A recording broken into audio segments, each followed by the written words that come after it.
Sauvons la RDC en danger. Peuple congolais de l'intérieur et de la diaspora, vous êtes témoins de l'histoire tragique telle qu'elle se déroule sous vos yeux. Monsieur Kagame s'emploie par tous les moyens à concrétiser son ambition de balkaniser notre pays. En effet, les communiqués signés lors du mini-sommet de Luanda et les propos tenus ce lundi 28 novembre à Nairobi par le président burundais constituent des preuves de la capitulation de la RDC. Je vais vous donner une anecdote. Imaginez-vous deux enfants qui échouent à se partager une orange. Quand ils échouent, ils appellent quelqu'un d'autre, mais lui aussi qui voudrait en prendre une partie. Vous le demandez de partager cette orange. Et vous ne voulez pas qu'il en mange. Ce qu'il va faire, en cherchant à partager, il va presser jusqu'à ce que le jus tombe sur terre et vous allez avoir une orange, sans jus.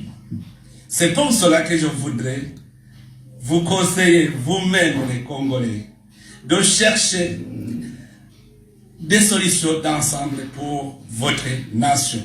Et ne laissez pas derrière personne.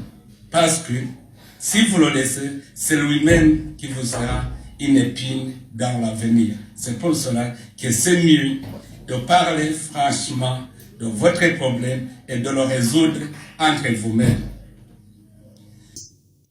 Les engagements pris à Luanda permettent aux Rwandais du M23, d'une part, de se replier sur nos villages situés au pied du mont Sabinyo, dans le parc national de Virunga, et d'autre part, aux troupes de l'Ouganda, du Rwanda, du Burundi et du Kenya, de s'installer dans les zones jadis occupées par les M23 sous le label de force de la communauté d'Afrique de l'Est. Cela veut tout simplement dire que nous allons désormais perdre notre souveraineté sur l'ensemble du territoire de Rutshuru, sur une partie de Nyiragongo et sur une partie de Massissi. C'est inacceptable. Congolaises et Congolais, en marge de la dernière Assemblée générale des Nations Unies, le secrétaire général de cette organisation avait soutenu que le M23 possédait des armements plus perfectionnés que ceux de la MONUSCO et que ces équipements militaires venaient de quelque part et non de la forêt.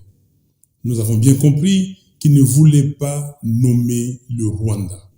Entre-temps, le dernier rapport des experts des Nations Unies, qui a clairement désigné le Rwanda comme agresseur, n'est toujours pas soumis à l'examen du Conseil de sécurité. Pourtant, l'agression de la RDC par le Rwanda et l'Ouganda est un problème sérieux que les Nations Unies, l'Union africaine et tous les partenaires de la RDC épris de paix et de justice devraient traiter avec diligence pour arrêter les velléités hégémoniques de M. Kagame et mettre fin aux souffrances énormes qu'endurent les populations congolaises affectées directement par cette guerre injuste.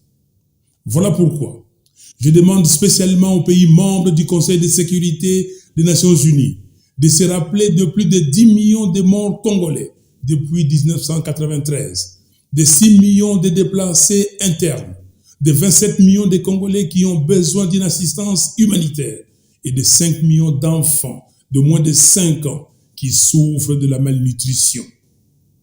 Votre conscience et votre humanité doivent être interpellées. Quant à nous, Congolais, nous avons le devoir, conformément à l'article 63 de notre Constitution, de défendre l'intégrité territoriale de notre pays et donc de refuser qu'une portion de notre territoire national soit sous contrôle des forces étrangères de la communauté d'Afrique de l'Est.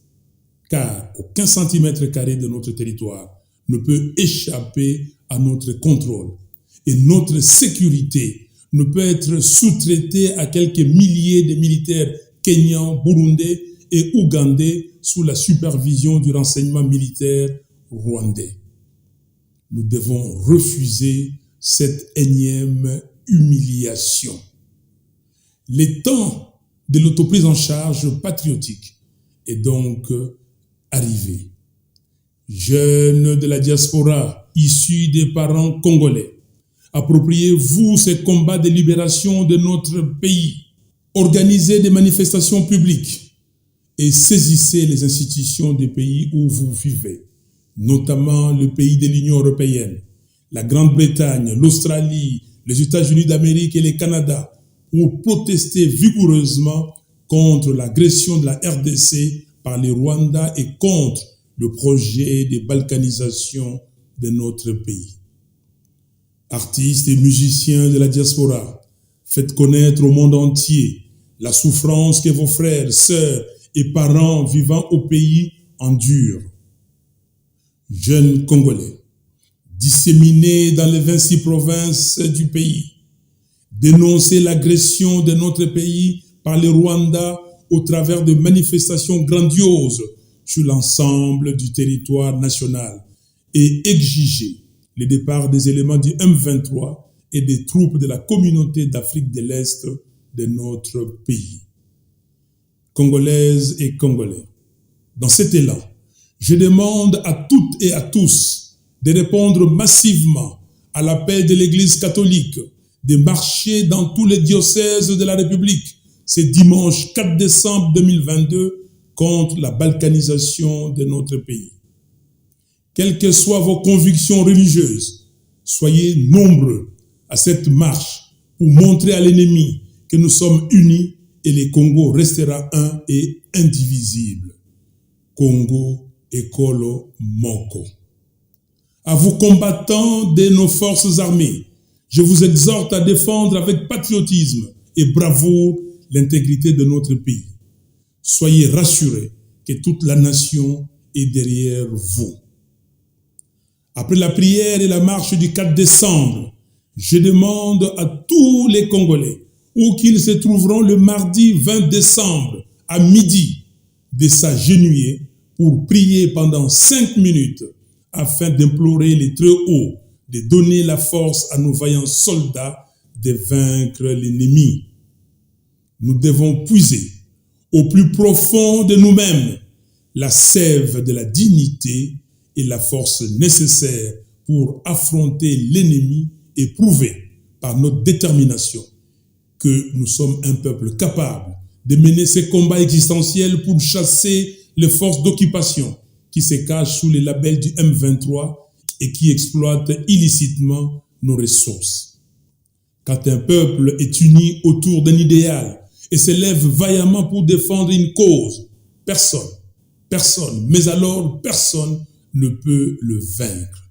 C'est le défi de notre génération. Et nous avons le devoir sacré de les surmonter en rapportant la victoire sur nos agresseurs. Que Dieu bénisse la RDC et son vaillant peuple. Je vous remercie. Le M23, soutenu par le Rwanda, a lancé une offensive contre l'armée régulière de la République démocratique du Congo, qui replonge le pays dans des violences extrêmes. Alors ces violences et l'instabilité dans la région, vous le savez, ne datent pas d'aujourd'hui et trouvent leur source essentiellement dans la question des ressources du sous-sol de cette région.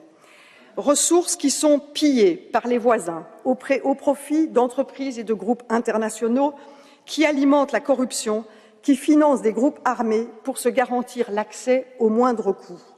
Alors nous devons absolument plaider pour une solution régionale, à court terme et à moyen terme. Bien entendu, à court terme, la question humanitaire doit être prise en compte pour les personnes déplacées. Mais si nous ne faisons que du court terme, nous serons toujours à nouveau dans le même cycle de violence. Et donc, une résolution régionale du conflit est importante. Nous devons lutter contre la corruption et mettre des sanctions sur des personnes, des entreprises telles que M. Dan Gertler, qui est un opérateur excessivement puissant aujourd'hui en RDC, sanctionné par les Américains et pourtant qui trouve refuge en Europe pour cacher son argent.